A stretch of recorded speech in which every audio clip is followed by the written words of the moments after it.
सामाजिक अनुसंधान में वैज्ञानिक पद्धति का उपयोग। कुछ लोग कहते हैं कि सामाजिक अनुसंधान को वैज्ञानिक नहीं माना जा सकता क्योंकि सामाजिक घटनाओं की प्रकृति बहुत जटिल होती है और सामाजिक घटनाएं बदलती रहती हैं। सामाजिक घटनाओं में सार्वभौमिकता का अभाव पाया जाता है।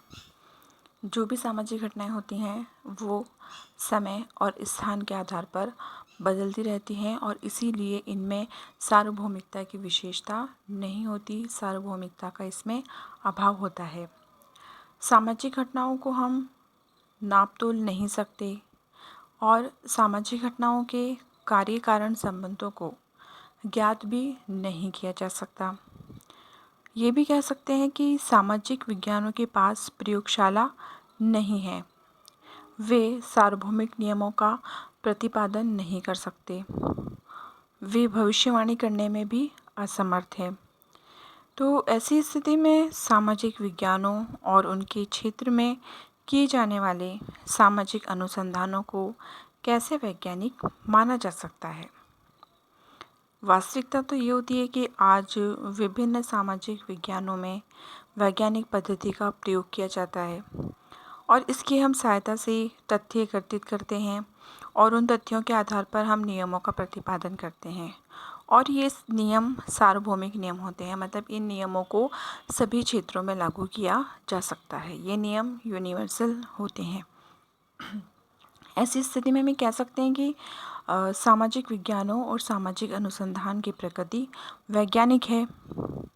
समाजशास्त्र और इसके क्षेत्र में होने वाले अनुसंधानों की प्रकृति भी वैज्ञानिक है क्योंकि इसमें विज्ञान की वे सभी विशेषताएं पाई जाती हैं जो कि हम पहले पढ़ चुके थे। विज्ञान की विशेषताएं कौन कौन सी है, विज्ञान के प्रमुख तत्व वे सभी इसमें पाए जाते हैं, जैसे अवलोकन करना, सत्यापन या वर्गीकरण करना, सामान्यीकरण करना, भविष्यवाणी करने की क्षमता होना और वैज्ञानिक प्रवृत्ति की सभी विशेषताएं इसके अंतर्गत पाई जाती है।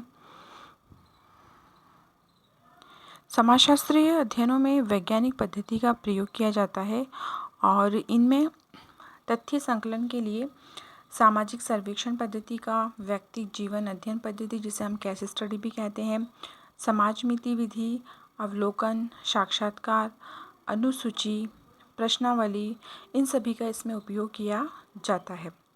इनमें ऐतिहासिक, तुलनात्मक एवं संरचनात्मक, प्रकार्यात्मक पद्धतियों का सहारा भी लिया जाता है। इनमें से उपयुक्त पद्धतियों का प्रयोग करते हुए तथ्य एकत्रित किए जाते हैं और सामाजिक घटनाओं का अध्ययन इसमें किया जाता है। वैसे समाजशास्त्रीय अध्ययनों में क्या है में रुचि ली जाती है, न कि इसमें क्या होना चाहिए का अध्ययन किया जाता है। इसका अर्थ ये है कि समाजशास्त्र में घटनाओं का वस्तुनिष्ठ तरीके से अध्ययन किया जाता है। तो आपको पता ही होगा कि वस्तुनिष्ठता का अर्थ हम पहले के वीडियो में पढ़ चुके हैं। वस्तुनिष्ठता का अर्थ ये होता है कि जब कोई अनुसंधान करता है किसी तथ्य या समस्या या घटना का अध्ययन पक्षपात या निष्पक्ष रूप से करता है तो उसे हम वस्तुनिष्ठ अध्ययन कहते हैं। मतलब कोई भी अनुसंधान करता अपनी भावनाओं, अपने विचारों, अपने पूर्व आग्रह और अपने पूर्व के जो भी धारणाएं हैं उनको अपने अध्ययन में सम्मिलित नहीं करता, बल्कि उसे घटना जिस रूप में दिखाई देती है, जो तथ्य संकलित होते हैं उसी के आधार पर वह नियम बनाता है। तो इसे अध्ययन को हम वस्तुनिष्ठ अध्ययन कहते हैं। जैसे कि जब दहेज प्रथा पर समाजशास्त्रीय दृष्टिकोण से विचार किया जाता है तो ये बताया जाता है कि दहेज प्रथा का वर्तमान स्वरूप क्या है और इसके लिए उत्तरदायी कारण क्या है, किन परिस्थितियों ने इसे प्रोत्साहन दिया है, इस प्रथा का लोगों पर क्या प्रभाव पड़ता है, इसके परिणाम क्या क्या हो सकते हैं। समाजशास्त्री अपने अध्ययन में दहेज प्रथा से जुड़ी इन बातों का ही विवेचन करता है। वह ये नहीं कहता कि इस प्रथा को बंद किया जाना चाहिए या वह उपदेशात्मक या आदर्शात्मक बातें हमें नहीं बताता है। घटना जैसी होती है उसके विषय में वैसा ही अध्ययन इसमें किया जाता है।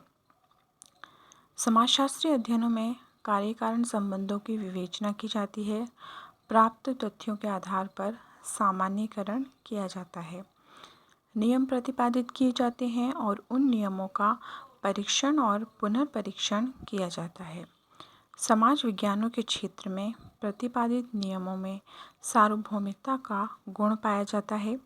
समाजशास्त्रीय अध्ययनों की सहायता से न केवल वर्तमान घटनाओं की विवेचना और व्याख्या की जाती है, बल्कि भविष्य में घटित होने वाली संभावित घटनाओं का उल्लेख भी इसमें किया जाता है।